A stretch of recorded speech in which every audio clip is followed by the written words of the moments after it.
তো যেই কথা বলতেছিলাম, সাহাবায়ে কেরাম নবীর প্রতি ভালোবাসা কেমন, আমাদের ভালোবাসা কেমন থাকা দরকার, এরকম আমাদের ভালোবাসাও থাকার দরকার আছে না নাই? আমাদের ভালোবাসা তার থেকেও বেশি চেষ্টা করা হলো আমাদের কাজ, পূরণ করবেন কে? আমাদের চেষ্টা শেষ পর্যন্ত করতে হবে, কারণ বান্দার চেষ্টার শেষ যে জায়গায় আল্লাহর রহমতের শুরু হলো ওই জায়গায়।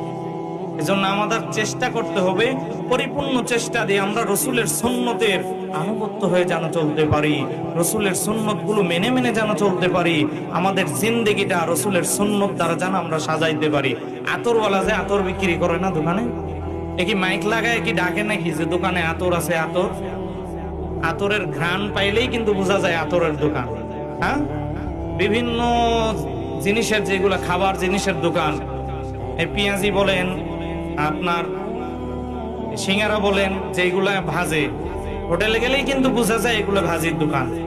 তা আমি নবীর আশেক নাকি নবীর দুশমন প্রমাণ হবে কেমন? বলে মাথার টুপি প্রমাণ করে দিবে এটা মদিনাওয়ালা নবীর আদর্শের টুপি, এটা আমার আব্বার আদর্শের না। গালের দাড়ি প্রমাণ করবে এটা রসুলের আদর্শের দাড়ি, এটা আমার আব্বার আদর্শের না। গায়ের জামা প্রমাণ করে দিবে এটা দর্জির বানানো সাধারণ কোনো জামা নয়, এটা হলো মদিনাওয়ালা নবীর আদর্শের পোশাক, ঠিক কিনা?